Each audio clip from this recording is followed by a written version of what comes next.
नमस्कार दोस्तों, स्वागत है आपका मिस्टीरियस हैं चैनल पर, जहां हम आपको लेकर आते हैं ऐसी कहानियां जो रहस्यमयी, रोमांचक और दिल को दहला देने वाली होती हैं। आज हम आपको सुनाने जा रहे हैं पुष्पा 2, श्रापित जंगल की एक खौफनाक और रोमांचक कहानी जो आपके रोंगटे खड़े कर देगी। अगर आपको हमारी ये कहानी पसंद आए तो वीडियो को लाइक और शेयर जरूर करें, अपने विचार कमेंट्स में हमारे साथ साझा करें और चैनल को सब्सक्राइब करना न भूलें ताकि आप ऐसी और रहस्यमयी कहानियों का मजा ले सकें। तो चलिए शुरू करते हैं इस डरावनी यात्रा को। शेषाचलम के जंगलों में लाल चंदन का व्यापार पुष्पा राज की ताकत और साम्राज्य का प्रतीक था। उसने अपने हौसले और चतुराई से पुलिस और दुश्मनों को हराया था। लोग उसे जंगल का राजा मानते थे और मजदूरों के बीच उसकी ख्याति भगवान जैसी थी। पुष्पा के पास सब कुछ था, शक्ति, पैसा और अपने लोगों का विश्वास। लेकिन उसकी नजर अब उस जंगल के कोने पर थी जिसे लोग नागिन वनम कहते थे। उस जगह की कहानियां रहस्यमयी और डरावनी थी। वहां कोई नहीं जाता था क्योंकि माना जाता था कि वह इलाका श्रापित है। लेकिन पुष्पा इन बातों में यकीन नहीं करता था कि उसके लिए वह जगह लाल चंदन के विशाल भंडार का एक और स्रोत थी। पुष्पा ने अपने आदमियों को नागिन वनम में काम शुरू करने का आदेश दिया। मजदूरों में डर फैल गया। कोशी, जो उसके सबसे मेहनती और वफादार मजदूरों में से एक था, ने डरते हुए कहा कि नागिन वनम में जाने से खतरा हो सकता है। उसने बताया कि वहां लोग एक औरत की आत्मा को देख चुके हैं जो जंगल की रक्षा करती है। उसने यह भी कहा कि जिन लोगों ने उस जंगल के पेड़ों को काटने की कोशिश की वे कभी वापस नहीं लौटे। पुष्पा ने उसकी बातों को अनसुना कर दिया और कहा कि डर कमजोरों का काम है। उसने साफ शब्दों में कहा कि अगर कोई वहां काम करने को तैयार नहीं है तो वह उसकी टीम छोड़ सकता है। मजदूर डर के बावजूद काम करने के लिए तैयार हो गए। नागिन वनम में काम शुरू हुआ और पहले ही दिन से अजीब घटनाएं होने लगीं। एक मजदूर ने देखा कि एक पेड़ के पास एक महिला खड़ी थी जो उसे घूर रही थी। जब वह पास गया तो वह गायब हो गई। दूसरे मजदूरों ने कहा कि उन्होंने रात में किसी के रोने की आवाजें सुनी।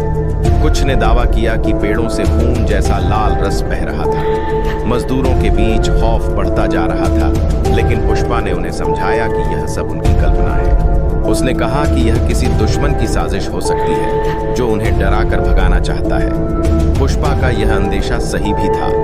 उसके दुश्मन दामोदर रेड्डी ने नागिन वनम की डरावनी कहानियों का फायदा उठाकर पुष्पा को कमजोर करने की योजना बनाई।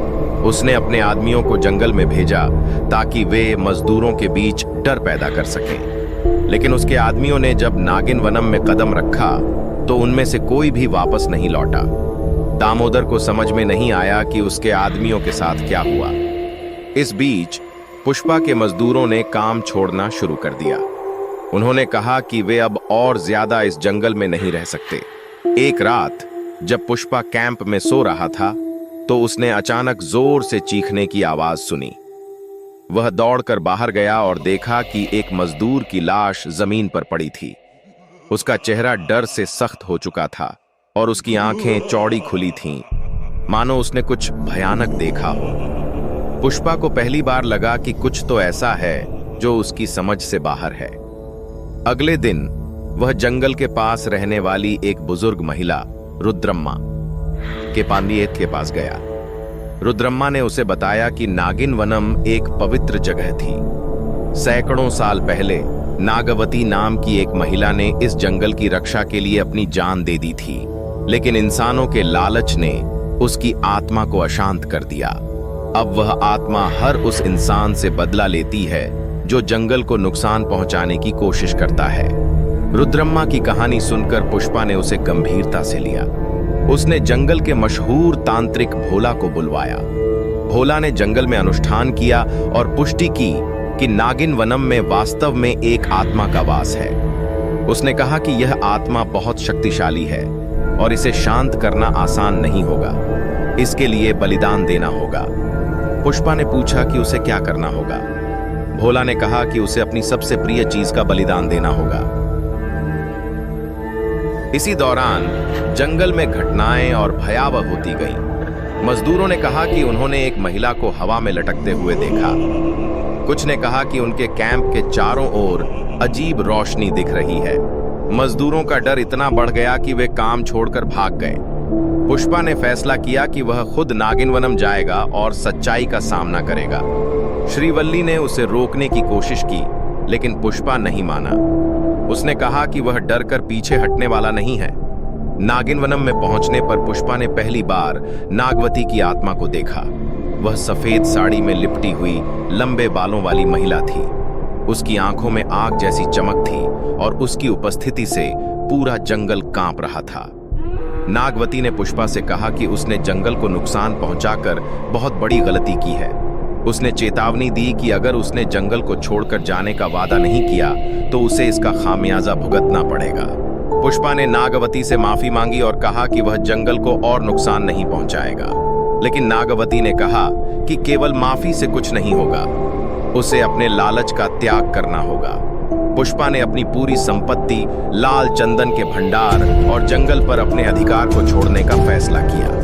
उसने अपने सभी मजदूरों को वापस बुला लिया और जंगल से हमेशा के लिए दूर जाने का वादा किया। जब पुष्पा ने यह बलिदान दिया तो नागवती की आत्मा ने अपना क्रोध छोड़ दिया।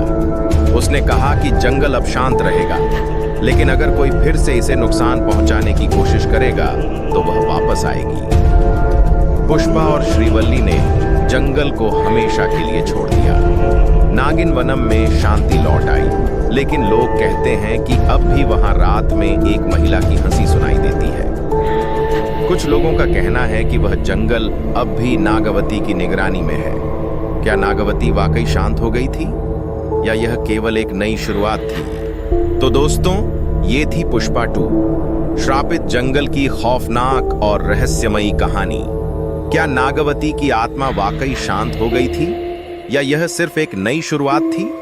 यह रहस्य शायद हमेशा के लिए अनसुलझा रहेगा। अगर आपको यह कहानी पसंद आई हो तो वीडियो को लाइक करना न भूलें, अपने विचार कमेंट्स में जरूर बताएं और इसे अपने दोस्तों के साथ शेयर करें। साथ ही ऐसी और रोमांचक कहानियों के लिए हमारे चैनल मिस्टीरियस है को सब्सक्राइब करना न भूलें। मिलते हैं अगली कहानी के साथ। तब तक सुरक्षित रहें और सतर्क रहें।